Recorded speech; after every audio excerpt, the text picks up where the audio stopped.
আসসালামু আলাইকুম। আশা করি সবাই ভালো আছেন।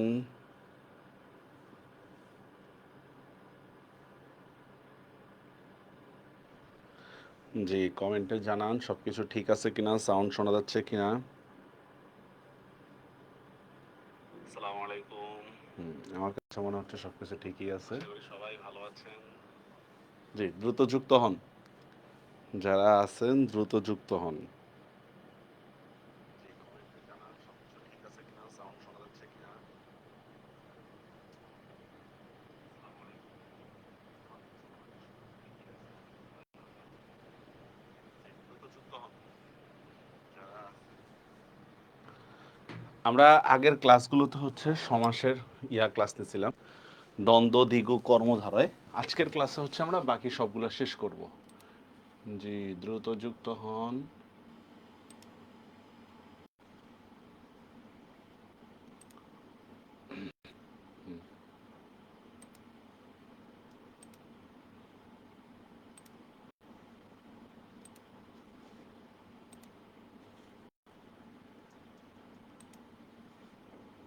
ওয়ালাইকুম আসসালাম মাহির।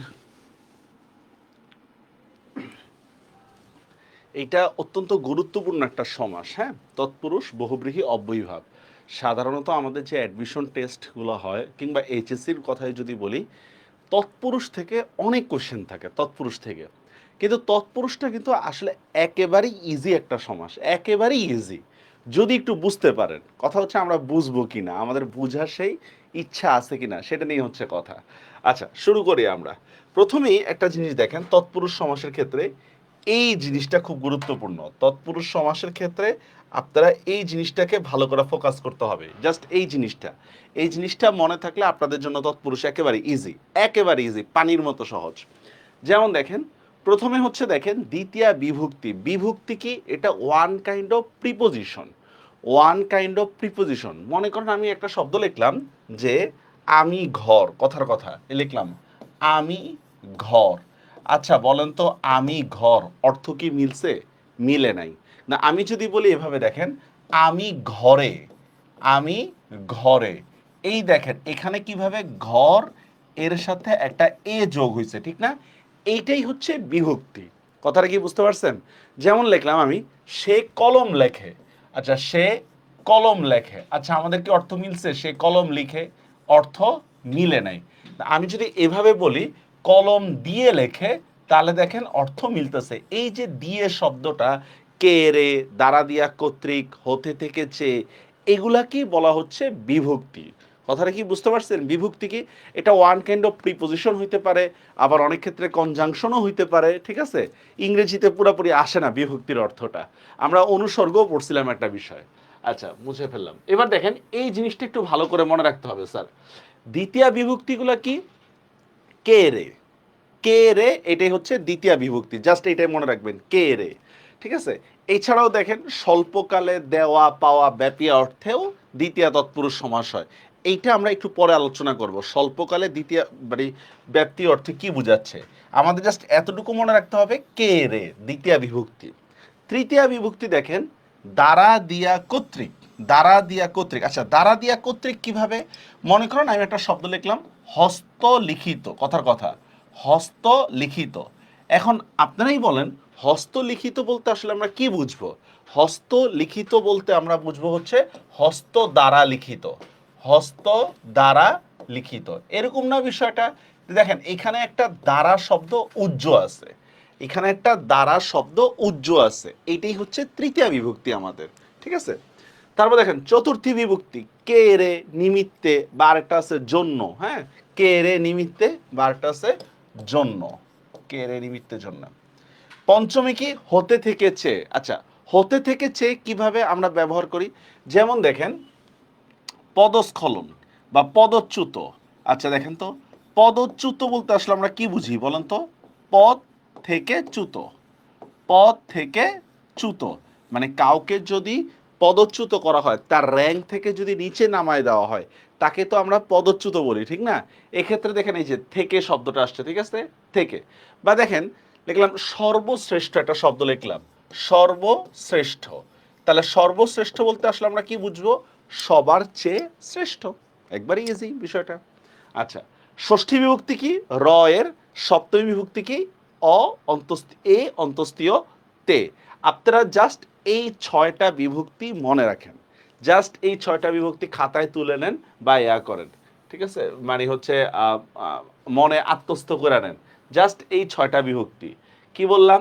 প্রথমা কোনো বিভক্তি হয় না। প্রথমার কোনো বিভক্তি হয় না। দ্বিতীয়া বিভক্তি কে রে। তৃতীয়া বিভক্তি দ্বারা দিয়া কর্তৃক। চতুর্থী বিভক্তি কে রে। এখন পঞ্চমী বিভক্তি হতে থেকেছে, ষষ্ঠী বিভক্তি র এর সপ্তমী বিভক্তি এ অন্তস্তীয়তে। এতটুকু মনে রাখতে পারবেন? এতটুকু মনে রাখতে পারলে আপনার জন্য তৎপুরুষ সমাস শেষ। আপনি একবারই তৎপুরুষ সমাসে পাকা হয়ে যাবেন, জাস্ট এতটুকু মনে রাখতে পারলে। কে রে দ্বারা দিয়া কর্তৃক হতে থেকেছে, হ্যাঁ, র এর নিমিত্তে জন্যে। পারিবেন যারা আছেন?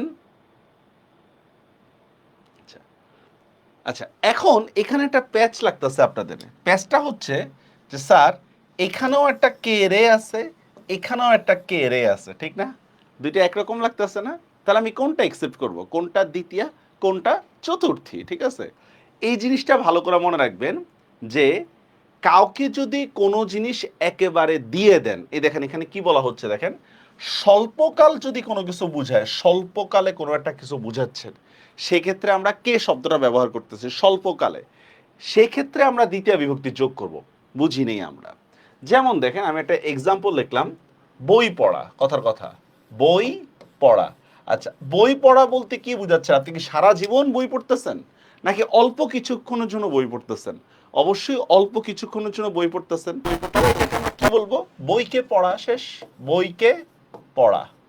ঠিক আছে, বইকে পড়া। আচ্ছা, আরেকটা দেখেন, ধোপাকে কাপড় দাও, মনে করেন লিখলাম ধোপাকে কাপড় দাও।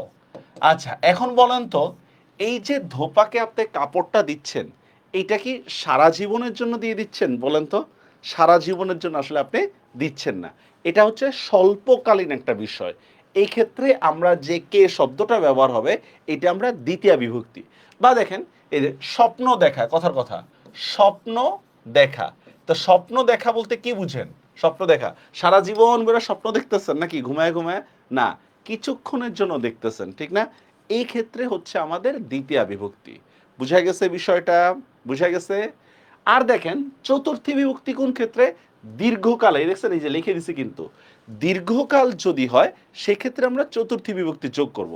মনে করেন আমি লিখলাম ভিক্ষুককে ভিক্ষা দাও, ভিক্ষুককে ভিক্ষুককে ভিক্ষা দাও। এখন দেখেন তো এই যে আপনি ভিক্ষুককে, এখানে যে একটা কে আছে না, এই যে ভিক্ষুককে, এই ভিক্ষাটাকে আপনি দিয়ে কি একটু পর আবার নিয়ে নিবেন নাকি? হ্যাঁ, যে ক্যামেরাম্যান কাজ করা শেষ এখন আমি ভিক্ষাটা নিয়ে নিই, এরকম তো না। আপনি সারা জীবনের জন্যই ভিক্ষাটা দিচ্ছেন। সেম দেখেন রক্তদান, মনে করেন লিখলাম রক্তদান।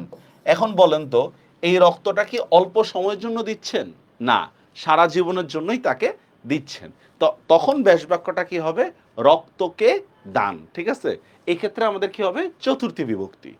আমার কথাটা কি বুঝতে পারছেন? কথাটা কি বুঝতে পারছেন? এই দেখেন এখানে লিখে দিছি যে, দেখেন কি লিখছি, দ্বিতীয় তৎপুরুষের সাধারণত স্বল্পকাল বোঝায়, মানে এই যে দ্বিতীয় বিভক্তি এক্ষেত্রে কি বোঝায়?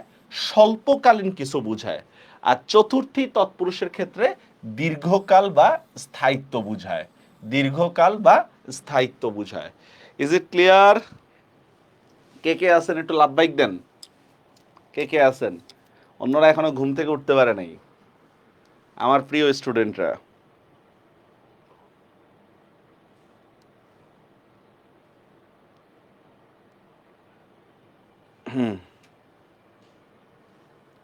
আছেন? দ্বিতীয় আর চতুর্থীর প্যাচটা বুঝছেন তো? দ্বিতীয় আর চতুর্থীর এখন আপনাদের জাস্ট এইগুলো মনে রাখতে হবে। কে রে দ্বারা দেয়া কর্তৃক, তারপর কি হতে থেকেছে, র এর নিমিত্তের জন্য, জাস্ট এতটুকু মনে রাখতে হবে, আর কিছুই না। আমি আশা করতেছি আপনাদের মনে আছে। এবার আমরা পড়া শুরু করি, বুঝছেন? Okay good. মাহির আসেন এবার। এখন একটা স্লাইডে বুঝাই বিষয়টা। আপনাদের তৎপুরুষ সমাসের মেইন প্রাণ হচ্ছে, তৎপুরুষ সমাসে যদি আমরা বলি উপযুক্ত বিভক্তি যোগ করা।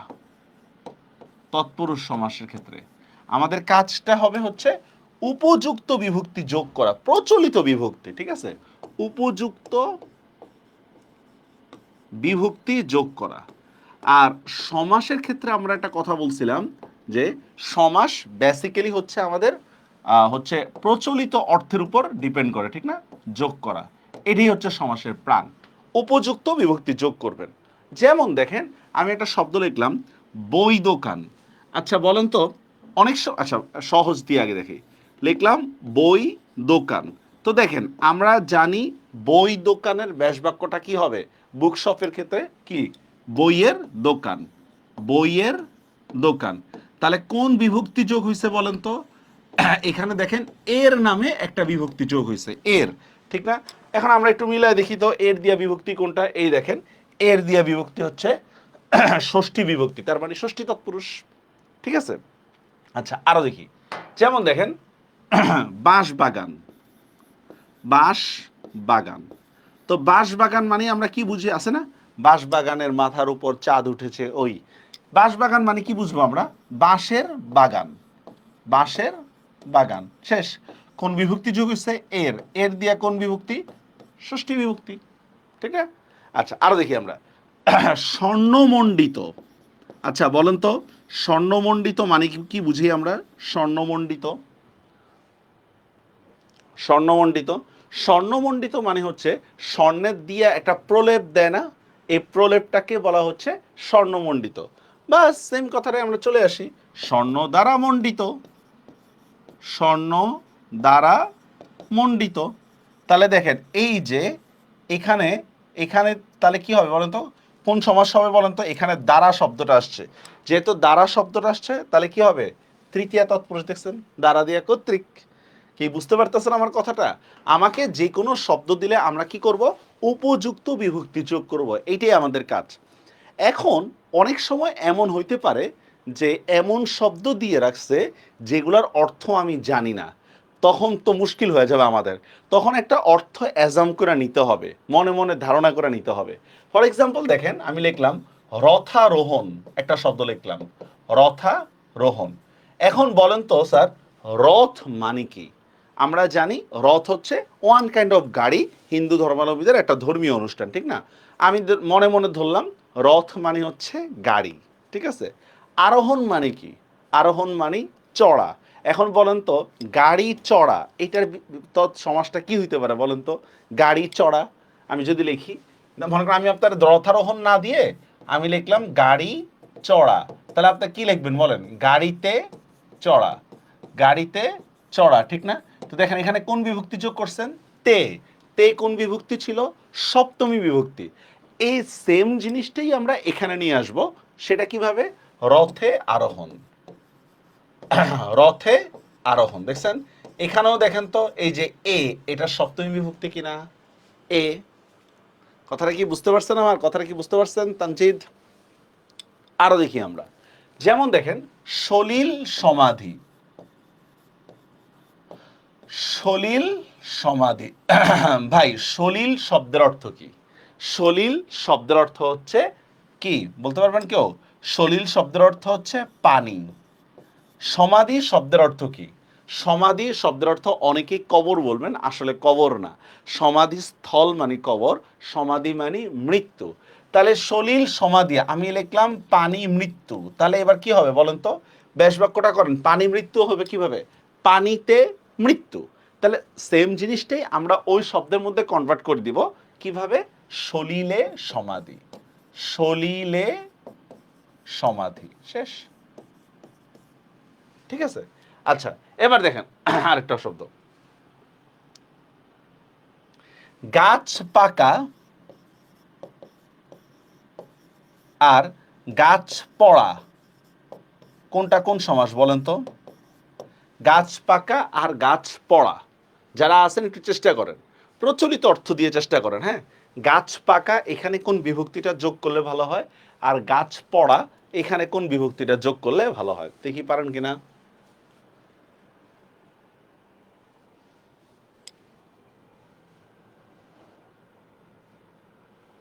Who can say that?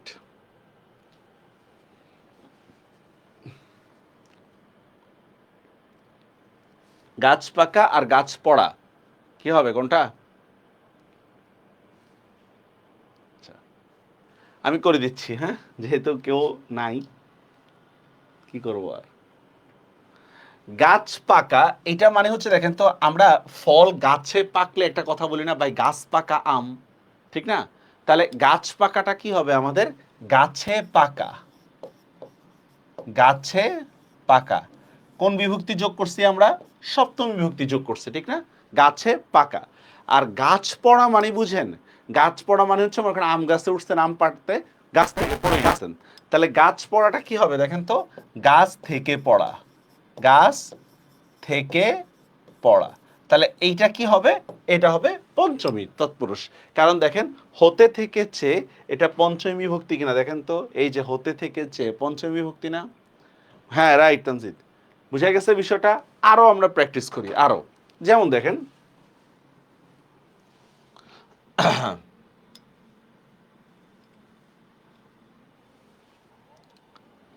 দেখেন আমি লিখলাম বাক বিতণ্ডা। এখন তো ভাই বাক বিতণ্ডা শব্দের অর্থ কি, আমরা তো এটাই জানি না। বাক বিতণ্ডা, আমরা অর্থগুলো একটু মিলাই। দেখেন তো, বাক শব্দের অর্থ কি? বাক শব্দের অর্থ হচ্ছে কথা। বিতণ্ডা মানে কি?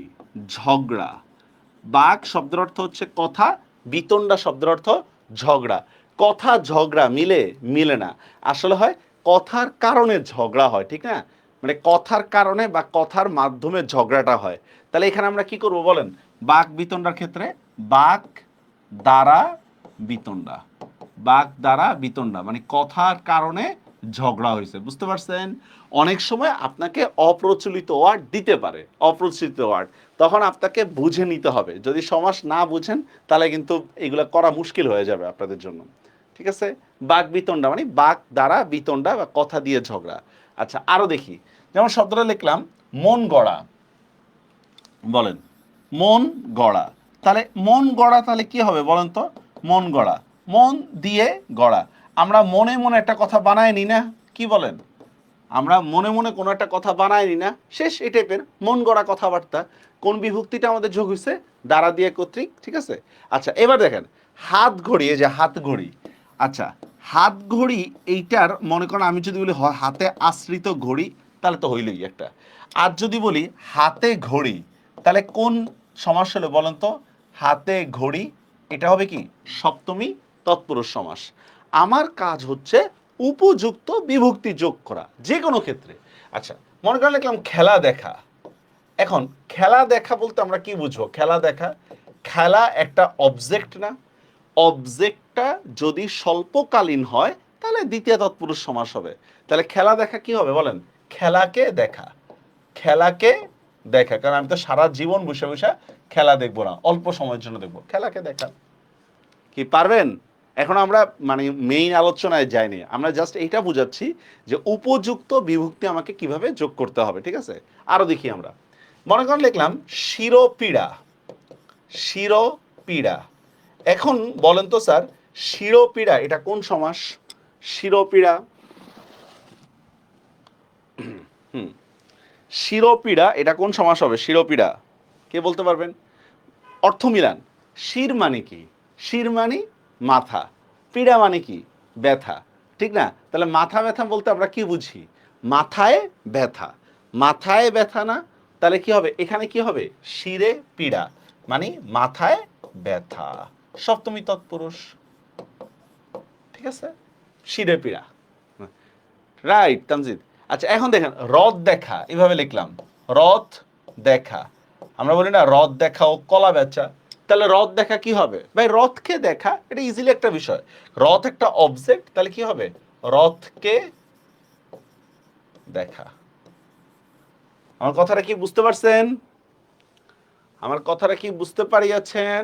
যে আমাদের সমাস নির্ণয়ের ক্ষেত্রে, তৎপুরুষ সমাস নির্ণয়ের ক্ষেত্রে আমরা উপযুক্ত বিভক্তি যোগ করব। এটাই হচ্ছে আমাদের কাজ। উপযুক্ত বিভক্তি অনুসারেই আমরা কি করব? সমাসটা নির্ণয় করতে পারবো। এখন উপযুক্ত বিভক্তি যোগ করার ক্ষেত্রে আপনাকে অর্থটা জানতে হবে, ঠিক আছে?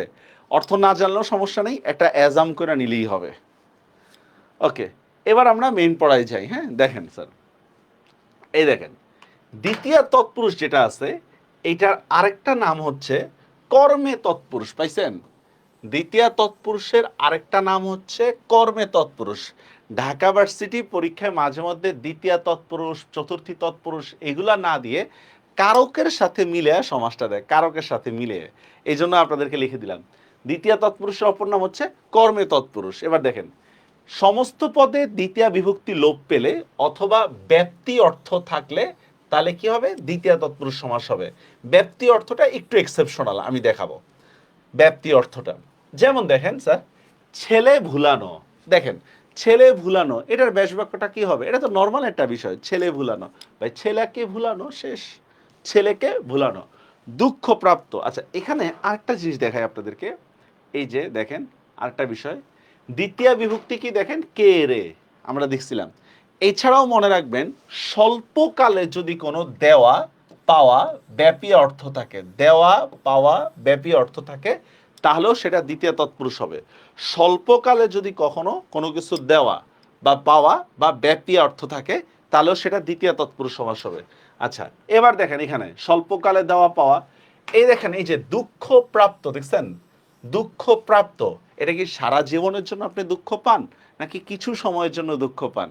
এটা তো কিছু সময়ের জন্য আমরা দুঃখ পাই, ঠিক না? তার মানে এটাও কি দ্বিতীয় তৎপুরুষ। দেখেন রথকে দেখা, দেখছেন কিছু সময়ের জন্য আমরা দেখি রথকে।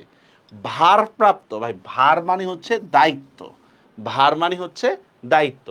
ভুই ফোড়, ভুই মানে হচ্ছে ভূমি, ভূমিকে ফোড়ে বের হয় না গাছ, ওটার কথাই বলতেছে ভুই ফোড়। চিরসুখী, এই বললাম না ব্যাপ্তি অর্থটা একটু এক্সেপশনাল, ব্যাপ্তি, এখানে দ্বিতীয় বিভক্তি যোগ হবে না, এই ব্যাপিয়াটাই একটা বিভক্তি ধরতে হবে, ঠিক আছে? সংস্কৃতের মধ্যে ব্যাপিয়াটাই দ্বিতীয় বিভক্তি। চিরসুখী ব্যাপ্তি অর্থ বুঝে হচ্ছে যেটা শুরু থেকে নিয়ে এখনো আমার চলতেছে। চিরসুখী আমরা কাকে বলি? যে ছোটবেলা থেকেই সুখে আছে তাকে তো আমরা চিরসুখী বলি, ঠিক না? চিরসুখী।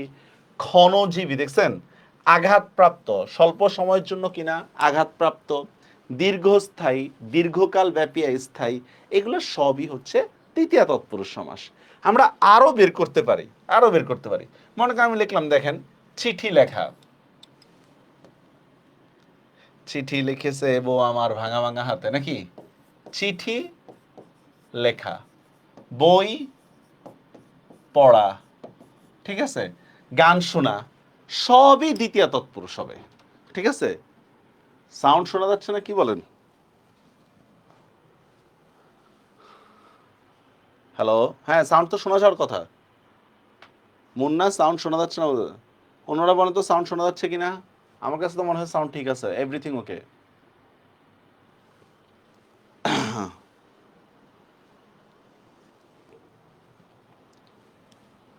বুঝে গেছে বিষয়টা? যাচ্ছে স্যার। এবার আসেন তৃতীয়া, তৃতীয়া বিভক্তি আমরা কি বলছিলাম? ভালো করে ছোট ছোট কথাগুলো মনে রাখতে হবে আমাদের, ছোট ছোট কথাগুলো। এই দেখেন তৃতীয়া তৎপুরুষের ক্ষেত্রে আমরা যে জিনিসটা বলছিলাম, তৃতীয়ার ক্ষেত্রে দেখেন স্যার যে দ্বারা দিয়া কর্তৃক, এটা তো গেছে আমাদের দ্বারা দিয়া কর্তৃক। এছাড়াও মনে রাখবেন এই যে হীন, শূন্য, লুপ্ত, এগুলো লিখে নেন। পূর্ণ, সঙ্গত, লব্ধ, আর্ত, এগুলোও যদি হয় তাহলেও সেটা তৃতীয় তৎপুরুষ সমাস হবে। বেসিক্যালি তৃতীয় তৎপুরুষ সমাস হচ্ছে একটা মিডিয়ার মতো কাজ করে, মিডিয়া। তৃতীয় তৎপুরুষ সমাস হচ্ছে ওয়ান কাইন্ড মিডিয়ার মতো কাজ করে। আর এই বিষয়গুলো একটু মনে রাখতে হবে, হীন, শূন্য, লুপ্ত, পূর্ণ, সঙ্গত, লব্ধ, আর্ত, এগুলোও যদি হয় তাহলে তৃতীয় তৎপুরুষ মানে তৃতীয় বিভক্তি যোগ করতে হবে। আসেন আমরা দেখি একটু কিভাবে। যেমন দেখেন সমস্ত পদে কি তৃতীয় বিভক্তি লোপ পেলে তাকে তৃতীয় তৎপুরুষ সমাস বলবে। এছাড়াও দেখেন কি বলতেছে, প্রথম অংশের কারণে দ্বিতীয় অংশের কাজ হলে, তাহলে এইটা ওয়ান কাইন্ড অফ মিডিয়া কিনা? প্রথম অংশের কারণে দ্বিতীয় অংশের কাজ হলে তাহলে সেটা কি হবে? তৃতীয় তৎপুরুষ সমাস হবে। প্রথম অংশের কারণে দ্বিতীয় মানে হচ্ছে দ্বিতীয় অংশের কাজ হলে।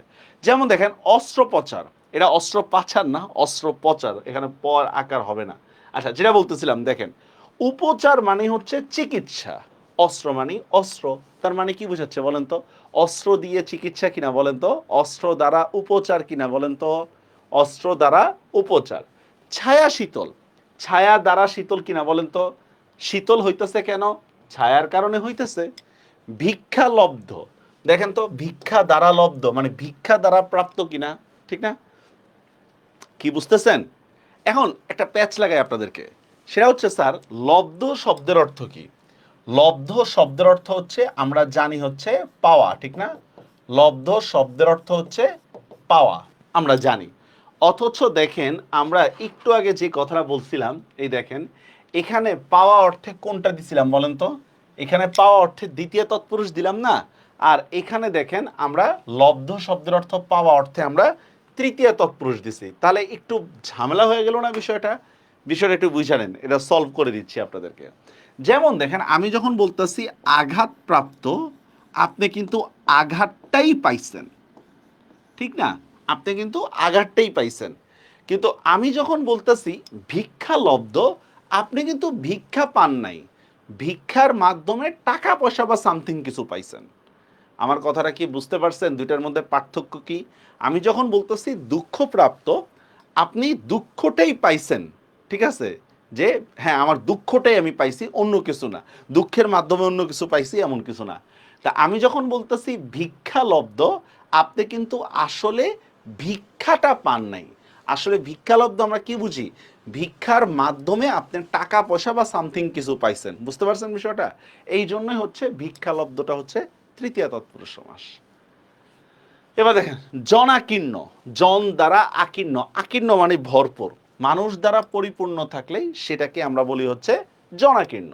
জনাকীর্ণ যুক্তিসঙ্গত, যুক্তি দ্বারা সঙ্গত, জ্ঞান শূন্য, জ্ঞান দ্বারা শূন্য। আচ্ছা লাগছে একটা প্যাচ, জ্ঞান দ্বারা শূন্য কেমন জানি লাগে না বাক্যটা? যেমন দেখেন একটা শব্দ লিখি, তাহলে বুঝতে আরো সুবিধা হবে, মানে বুঝতে আরো ঝামেলা লাগবে। আমি লিখলাম বিবেকহীন। তো আমাদের ভাষ্য মতে বিবেকহীন শব্দের ব্যাস বাক্যটা হবে কি? বিবেক দ্বারাহীন, বিবেক দ্বারাহীন, এরকম হবে না বাক্যটা? বিবেক দ্বারাহীন। তো অর্থটা কেমন জানি মিলতেছে না, ঠিক না? বিবেক দ্বারাহীন কেমন জানি অর্থটা, ঠিক আছে? আসেন এটা সলভটা কি? সলভটা হচ্ছে দেখেন ভালো করে বুঝে নিই আমরা এটার যে সলভটা কি। দেখেন বিবেকহীন কাকে বলে? পাগলকে কি বিবেকহীন বলে? পাগলকে কিন্তু বিবেকহীন বলে না। বিবেকহীন কিন্তু ভালো মানুষকেই বলে, ঠিক না? যার বুদ্ধি টুদ্ধি আছে, সুস্থ মানুষ, তাকেই তো বিবেকহীন বলে। সুস্থ মানুষ যখন কোনো খারাপ কাজ করে তখন সেটাকে বলা হচ্ছে বিবেকহীন, ঠিক না? সুস্থ মানুষ যখন কোনো খারাপ কাজ করে, হীন শব্দের অর্থ হচ্ছে নিকৃষ্ট। তাহলে অর্থটা কি বোঝাচ্ছে? সে তার বিবেককে কাজে লাগায় একটা নিকৃষ্ট কাজ করছে। কথা কি বুঝতে পারছেন আমার কথাটা? এই জন্যই বলতেছি আমরা বিবেক দ্বারাহীন, মানে বিবেকের পরিচয় সে নিকৃষ্ট, ঠিক আছে? সেম দেখেন আমি লিখলাম মেধা শূন্য। আচ্ছা আপনি বলেন দুনিয়াতে কি এমন কেউ আছে যার আসলে মেধা নেই? সে তো পড়ালেখা না করতে পারে, তার মানে কি তার মেধা নেই? অবশ্যই আছে। কিন্তু এখন কি বুঝাচ্ছে? সে মেধাটাকে কাজে লাগায় না, মেধা দ্বারা শূন্য, মানে মেধাটাকে সে কাজে লাগাচ্ছেন না, এই জন্য, বা কাজে লাগালেও মানে আকামে লাগাতেছে বেশি, এটাকে আমরা বলতেছি মেধা শূন্য, মেধা দ্বারা শূন্য। থ্রি ইডিয়টসের মধ্যে দেখছেন না, ওই যে দুইটা যে থাকে ফ্রেন্ড, এরা পরীক্ষায় মানে হচ্ছে প্রতিনিয়ত ফেল করতে থাকে, এদের কথা বলতেছিল যে প্রিন্সিপালে, এই টাইপের। আমার কথাটা কি বুঝতে পারছেন? যে আছেন, যারা আছেন বলতে পারতেছি না, যে আছেন বলতেছি। ভাই রে আপনারা ক্লাস করেন না, আর হচ্ছে আম, আমার মনে হয় একটু মানে হচ্ছে আহ, হাসাহাসি কইরা লেম কথাবার্তা বললা একটু ইয়া করলে মনে হয় আমার স্টুডেন্টও আরো বাড়বে। আপনাদের পড়ালেখা 12টা বাজুক, সমস্যা নেই। বাচ্চারা এখনকার পোলাপাইন ক্লাসে টিচারের কাছ থেকে পড়তে আসবে, এইটা তাদের প্ল্যান না, টিচারের সাথে মজা করতে আসে, এটা হচ্ছে প্ল্যান। আচ্ছা দেখেন স্যার, তৃষ্ণার্ত, আর্ত শব্দের অর্থ চিৎকার, তৃষ্ণার্ত। তাহলে কি হবে বলেন তো? তৃষ্ণা দ্বারা আর্ত, মানে তৃষ্ণার কারণে আপনি চিৎকার করতেছেন। হস্তচালিত, ঠিক আছে, হাত দ্বারা চালিত। মেঘলুপ্ত, বা এই দেখেন বাগদত্তা, বাগ দ্বারা দান, দেখেন বাগদত্তা দেখছেন, বাগ দ্বারা দান। ফিয়ন্সি আপনারা শুনছেন না? যার বিয়ের কথা বলা হয়ে গেছে, মানে যার বিয়ের কথা মুখে মুখে হয়ে গেছে, তাকে বলে বাগদান। বিষ মাখা, শীতাতপ নিয়ন্ত্রিত, শীতাতপ দ্বারা নিয়ন্ত্রিত। মেঘলুপ্ত, মেঘলুপ্ত মানে হচ্ছে মেঘ দ্বারা লুপ্ত। আচ্ছা এইটা কোথায় ব্যবহার হয় এটা তো জানা দরকার। সেটা হচ্ছে দেখেন এই যে এখন গরমকালে যদি আকাশটা হচ্ছে পুরো খটখটা রোদ, এ সময় এসে একটা মেঘের ছায়া এসে সূর্যটাকে ঢেকে দিছে, তখনই আমরা বলি হচ্ছে মেঘ লুপ্ত, মানে মেঘ দ্বারা লুপ্ত। চপেট আঘাত, চপেট মানে চড় দিয়ে আঘাত, ঠিক আছে। শল্য চিকিৎসা, হাবিজাবি অনেক কিছু। বুঝতে পারছেন এটা তৃতীয় তৎপুরুষটা? একেবারে ইজি। চতুর্থী দেখেন, চারটা ক্ষেত্রে চতুর্থী হবে, জাস্ট এতটুকু মনে রাখেন, অনলি চারটা ক্ষেত্রে চতুর্থী হবে। ধর্ম, ভক্তি, দান, নিমিত্ত, নিমিত্ত বা জন্য বা আমরা বলি বিশেষ উদ্দেশ্য। ধর্ম, ভক্তি, দান, নিমিত্ত, এই চারটা ক্ষেত্রে কেবল চতুর্থী হবে, বাকি আর কোনো ক্ষেত্রে কিন্তু চতুর্থী হবে না, জাস্ট চারটা ক্ষেত্রে। আর দেখেন এটা কিন্তু একটা, এটাকে বলে সম্প্রদান। সম্প্রদান নিজের জন্য কিছু না করা। ফর এক্সাম্পল দেখেন, আপনি নামাজ পড়ছেন, নামাজ পড়ে সেলফি তুলে কি দেখাবেন, হ্যাঁ ফিলিংস নাইস, ফিলিংস সেই ইত্যাদি, বা এই গেলে আমরা নামাজ কালাম পড়ি কিন্তু আল্লাহরে খুশি করার জন্য, কিন্তু যখন নিজেরে খুশি করার জন্য নামাজ কালাম পড়বেন তখন কিন্তু নামাজ কবুল হবে না।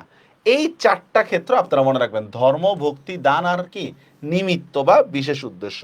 আচ্ছা আসেন আমরা দেখি একটু, যেমন দেখেন, আচ্ছা চতুর্থী নিয়ে আমরা আলোচনা করার আগে কিছু উদাহরণ দিই, তাহলে বুঝতে সুবিধা হবে। যেমন দেখেন মুক্তিযুদ্ধ, তাহলে মুক্তিযুদ্ধ কি হবে বলেন তো? মুক্তি, যুদ্ধটার উদ্দেশ্য কি ছিল? মুক্তিটাই তো উদ্দেশ্য ছিল, ঠিক না? তাহলে আমরা কি করব? মুক্তির জন্য যুদ্ধ, মুক্তির জন্য যুদ্ধ, এইটাকে আমরা বলতেছি হচ্ছে চতুর্থী তৎপুরুষ, বিশেষ উদ্দেশ্যে। বা লিখলাম দেখেন ছাত্রী হল। আচ্ছা, ছাত্রী হল বলতে আসলে কি বুঝেন? ছাত্রীদের জন্য হল, কি বিশেষ উদ্দেশ্য না? ছাত্রীদের জন্য হল। এখানে যদি বলি ছাত্রীর জন্য হল হবে না, কারণ ছাত্রী হলের মধ্যে একজন ছাত্রী থাকে না, নেতা বেতা হলে ভিন্ন কথা। ছাত্রীদের জন্য হল, বুঝতে পারছেন?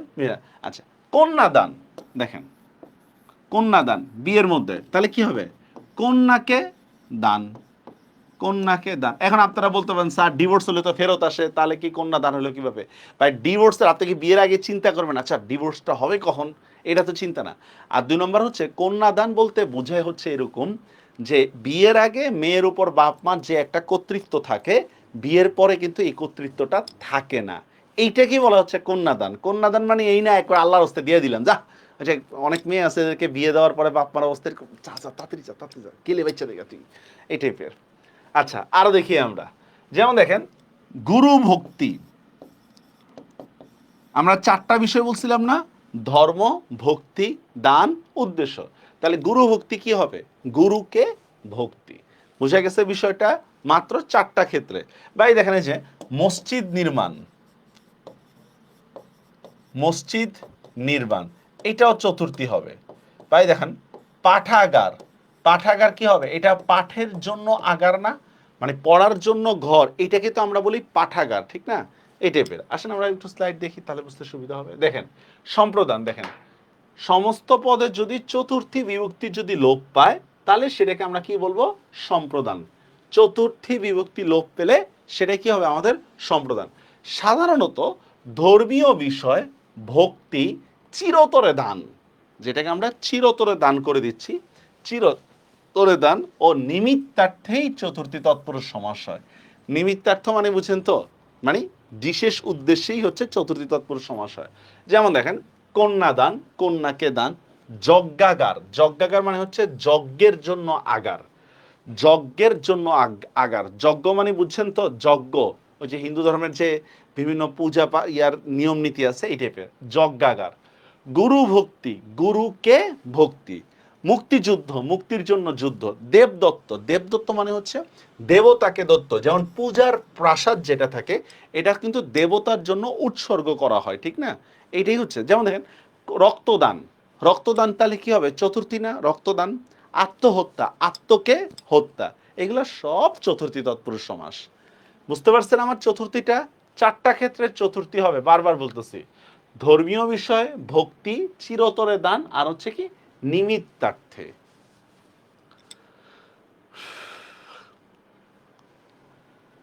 বুঝিয়েছেন? আচ্ছা এবার দেখেন পঞ্চমী, তো আগের মতো ইজিলি দেখেন কোন শব্দ থেকে যদি পঞ্চমী বিভক্তি লোপ পায় তাহলে সেটা কি হবে? পঞ্চমী। এখন দেখেন পঞ্চম বিভক্তিটা কি ছিল? আমরা জানি পঞ্চম বিভক্তি ছিল হচ্ছে হতে, থেকে, চেয়ে, এরকম না বিষয়টা? পঞ্চমী বিভক্তি ছিল।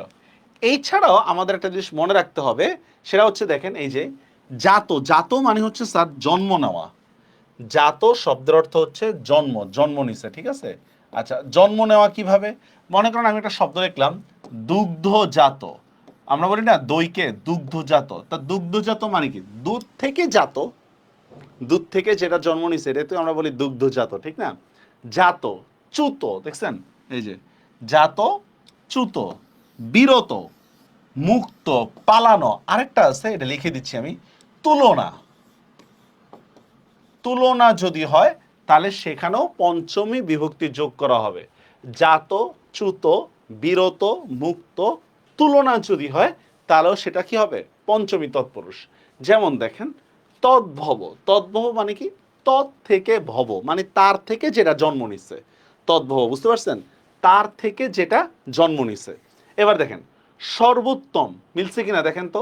সবার চেয়ে উত্তম, মিলছে? সর্বোত্তম, সবার চেয়ে উত্তম।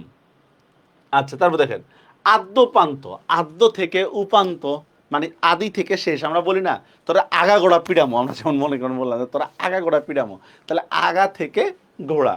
পদস্খলন, পদ থেকে স্খলন, স্খলন মানে নিচে নামায় দেওয়া, স্খলন মানে নিচে নামায় দেওয়া।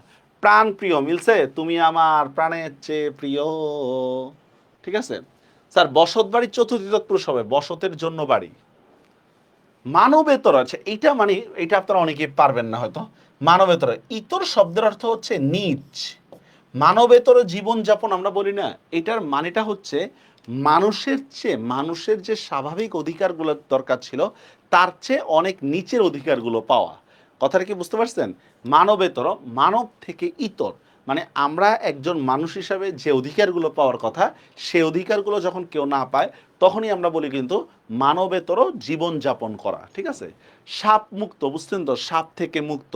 জন্মান্ধ, জন্ম থেকেই অন্ধ। দুগ্ধজাত, দুগ্ধ থেকে জাত। বহিরাগত, বহির থেকে আগত। কিন্তু আমি যদি লিখি এরকম বহির্গমন, কথার কথা লিখলাম বহির, বহির্গমন, এইটা কিন্তু আপনার পঞ্চমী হবে না। এটা হয়ে যাবে কি? এটা হবে বাহিরে গমন, এটা হবে বাহিরে গমন। এটা কিন্তু আমাদের সপ্তমী হবে। এটা আবার রে মনে করে না বিভক্তি, এখানে কিন্তু এ বিভক্তি আছে, হ্যাঁ, এ, বাহিরে গমন। আগা পাঁচতলা, আগা থেকে গোড়া ইত্যাদি, ঠিক আছে? এই ওয়ার্ডটা একটু ভিন্ন, আগা পাঁচতলা ঢাবিতে আসছিল এটা। বহির্গমন, কথাটা কি বুঝতে পারছেন? পঞ্চমী তৎপুরুষটা, ইজ ইট ক্লিয়ার? পঞ্চমী তৎপুরুষ।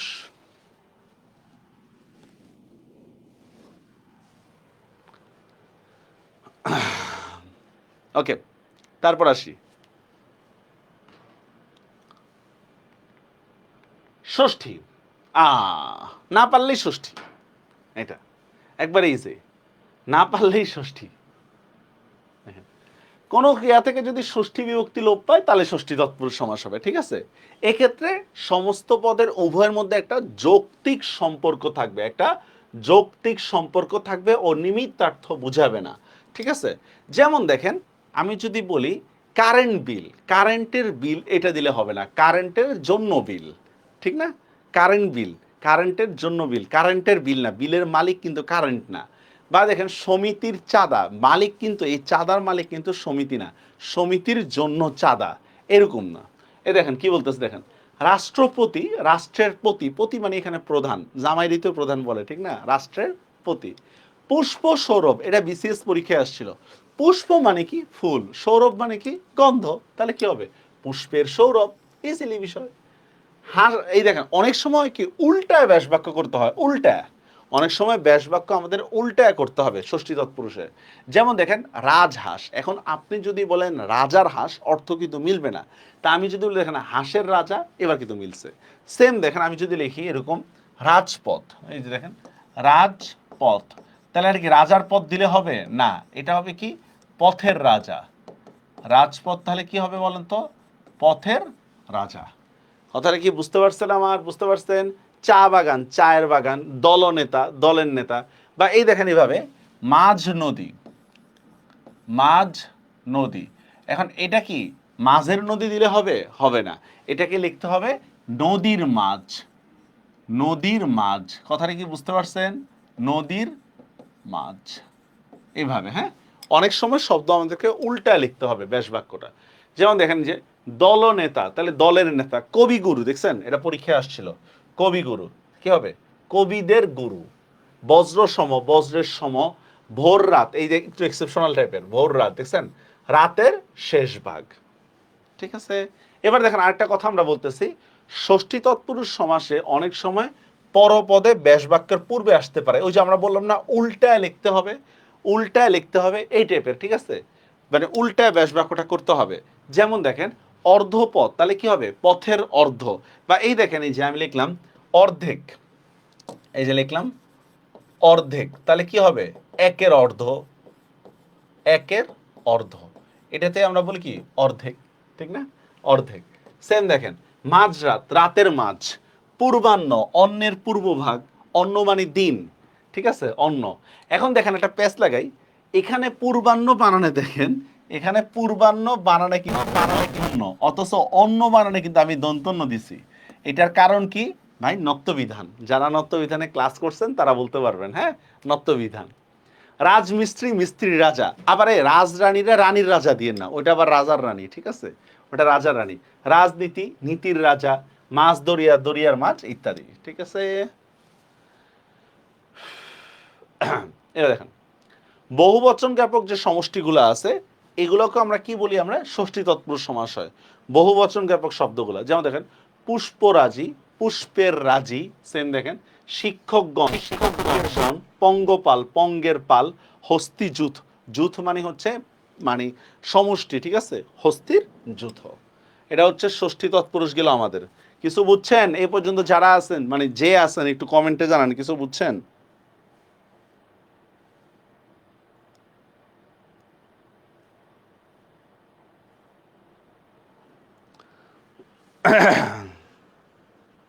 আমার প্রিয় স্টুডেন্টরা আছেন?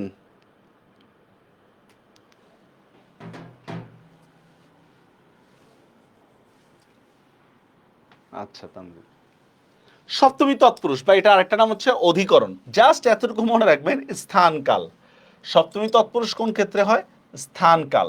এই ক্ষেত্রে শুধু স্থান কাল পাত্র বা স্থান স্থান কাল, এই ক্ষেত্রে আমাদের সপ্তমী তৎপুরুষ হবে স্থান কাল। বাস, সপ্তমী বিভক্তি বিলুপ্ত হবে, এটা তো এমনিই বুঝছি আমরা, সপ্তমী বিভক্তি তো বিলুপ্ত হবে। এই দেখেন এখানে লিখেও দিছি, তারপরেও দেখেন সাধারণত স্থান কালবাচক সমাসবদ্ধ শব্দের ক্ষেত্রে কি হবে? সপ্তমী তৎপুরুষ সমাস হয় স্থান কালবাচক শব্দের মধ্যে। যেমন দেখেন মনোরোগ, কি হবে? মনে রোগ। এই দেখেন এখানে একটা ভুল করেন আপনারা, মনোরোগে অনেকে লেখে মনের রোগ। ভাই মনের রোগ না, মনে রোগ মানে আপনার মনের মধ্যে রোগ, ঠিক না? আপনার মনের মধ্যে রোগ, এটাই বলছে মনে রোগ। ঠিক আছে, তারপর দেখেন বনভোজন, বনে ভোজন কিনা বলেন তো? বন, এই চতুর্থীর মধ্যে কিন্তু একটা ইম্পর্টেন্ট একটা ছিল তপবন। আচ্ছা আমি লিখে দিব বনভোজন, বনে ভোজন। পিকনিক করি না আমরা, পিকনিক, এই টাইপের। সলিল সমাধি, সলিলে সমাধি, পানিতে মৃত্যু। রথারোহণ, রাত কানা, রাতে কানা। বাক্সবন্দি, বাক্সে বন্দি, মিলতেছে না? বস্তা পচা, বস্তায় পচা। ঠিক আছে, অদৃষ্টপূর্ব, রণে বীর, দিবা স্বপ্ন, দিবায় স্বপ্ন। হাবি যাবি সবই। জাস্ট আমার মনে রাখতে হবে এখানে স্থান আর কাল। স্থান আর কালের ক্ষেত্রে কি হবে? আমাদের সপ্তমী তৎপুরুষ সমাস হবে। ঠিক আছে, এখন দেখেন এক দুইটা বিষয়। মনে করেন আমি দেখেন একটা শব্দ লিখলাম বহিরাগত। ভাই বহিরাগত মানে কি? বহিরাগত মানে হচ্ছে বাহির থেকে আগত, বাহির থেকে আগত। এইখানে আমরা কি বলতেছি? বহিরাগত, ঠিক না? আর দেখেন বহির্গমন মানে কি? বহির্গমন, বহির্গমন যদি বানানটা হয়নি, বাহিরে গমন, ঠিক না? বাহিরে গমন, সেটা হবে আবার সপ্তমী। এই জন্য আমাদের শব্দ বুঝে ব্যাস বাক্য করতে হবে, শব্দ বুঝে ব্যাস বাক্য করতে হবে। ঠিক আছে, সমাস কঠিন তেমন কিছুই না, আমাদের একবারই কঠিন না সমাস। কিন্তু আগে পড়তে হবে, তো না পড়লে তো কঠিনই লাগবে। এবার দেখেন উপপদ তৎপুরুষ। ভাই উপপদ তৎপুরুষ কাকে বলে?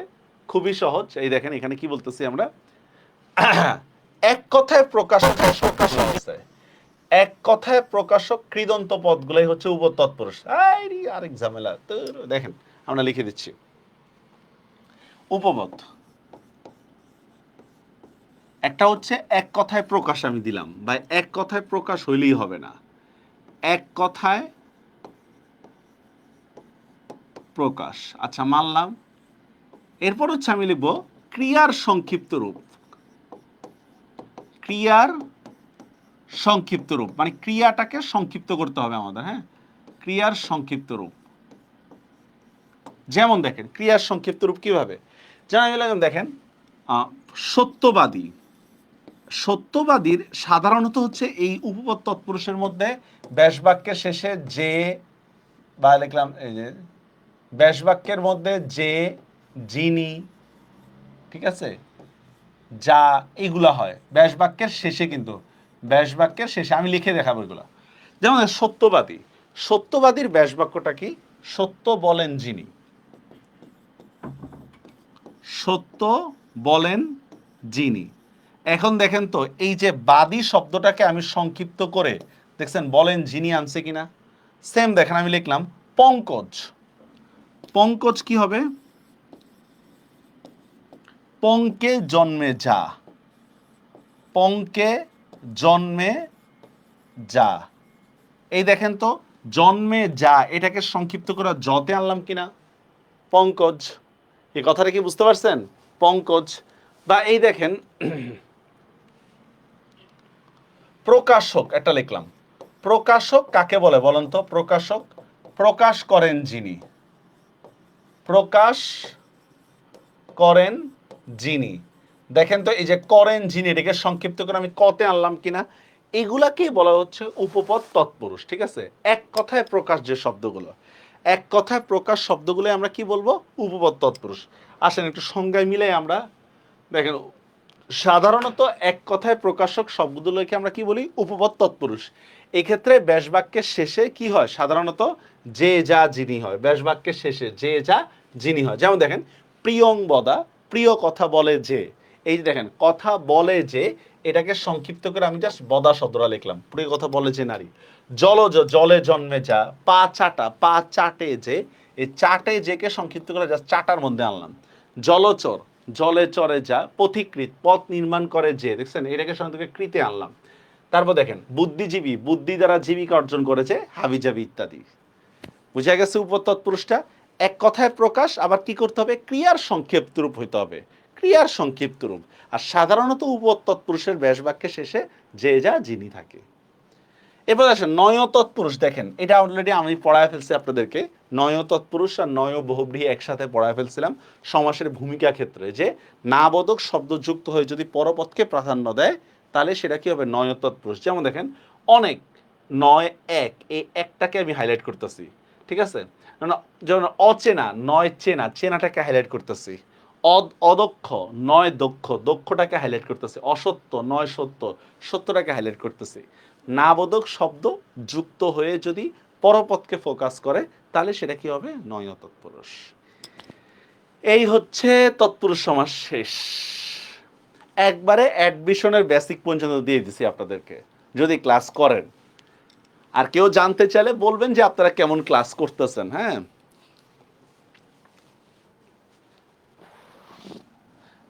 এখন আমি আপনাদেরকে যে সাজেশনটা দিব, এইটা থেকে এইচএসসি পরীক্ষায় তৎপুরুষ রিলেটেড যে কোশ্চেনগুলো আছে এগুলোতে কমন পাবেন, জাস্ট এটা থেকেই। আসেন কি কি, এই দেখেন, এই যে দেখেন দেশ পলাতক, দেখেন আমরা কিভাবে লিখব, প্রদত্ত শব্দ ব্যাস বাক্য সমাসের নাম। দেশ পলাতক, দেশ থেকে পলাতক। মুক্তিযুদ্ধ, মুক্তির জন্য যুদ্ধ, চৌধুরী তৎপুরুষ। মন গড়া, বিশ্ববিদ্যালয়ে বাগদত্তা। শ্রমলব্ধ, দেখছেন শ্রম দ্বারা লব্ধ। সাপ মুক্ত, সাপ থেকে মুক্ত। বনভোজন, বনে ভোজন। গুরু ভক্তি, দেখছেন গুরুকে ভক্তি। তারপর দেখি আমরা তপবনে, যেটা মনে রেখেন খুব ভালো করে, তপবন মানে হচ্ছে তপের নিমিত্তে বন, মানে তপস্যার জন্য বন, এটাকে আমরা বলতেছি তপবন। পুষ্প সৌরভ, পুষ্পের সৌরভ, ঠিক আছে। অনাশ্রিত, নয় আশ্রিত। যুদ্ধযাত্রা, দেখেন যুদ্ধের জন্য যাত্রা কিনা, যুদ্ধের জন্য যাত্রা। অগ্রদূত, অগ্রে দূত, অগ্রে দূত, গুণ মুগ্ধ, গুণ দ্বারা মুগ্ধ, উত্তর উত্তর, উত্তর থেকে উত্তর আছে, এটা দরকার নেই। বন্যোত্তর আমরা বলি না, বন্যোত্তর পরিস্থিতি মানে বন্যা থেকে উত্তর। বিলাত ফেরত, বিলাত থেকে ফেরত।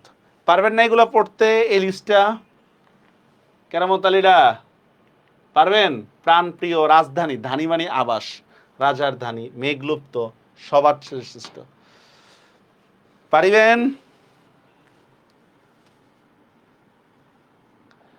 আজকে আপনাদের ক্লাস মনে করছিলাম বহুব্রীহি অব্যয়ভাব নিব, না নিব না, ওইটা ওইটা আগামী ক্লাসের জন্য থাকলো। এত পড়া একসাথে নিতে পারবেন না, আস্তে আস্তে আমরা আগাই, আস্তে আস্তে আগে। আর কারো যদি ইমার্জেন্সি থাকে আমার সাথে যোগাযোগ করবেন, আমি সাজেশন দিয়ে দেবো, কোনো সমস্যা নেই। পড়া বুঝছেন? মাহি, তারপর কি তামজিদ, আর যারা আছেন, আর কেউ আছে বলে আমার মনে হয় না। আর ইউ বুঝিং? আচ্ছা, তাহলে আজকে এতটুকুই রইলো আপনাদের সাথে, ঠিক আছে? আচ্ছা, ঠিক আছে, আজকে এতটুকুই রইলো। ভালো থাকবেন। এক্সামে কি কি থাকবে? এক্সামটা আর একটু পিছাবো, না না আর একটু পিছাবো না, এক্সামটা মেবি মঙ্গলবারে নিব। হ্যাঁ, এক্সামটা মঙ্গলবারে নিব, আপনাদের একটু পিছাবে আর কি, এক্সামটা সমাজটা শেষ করে তারপর নিব। ঠিক আছে স্যার, সবাই ভালো থাকবেন। আল্লাহ হাফেজ।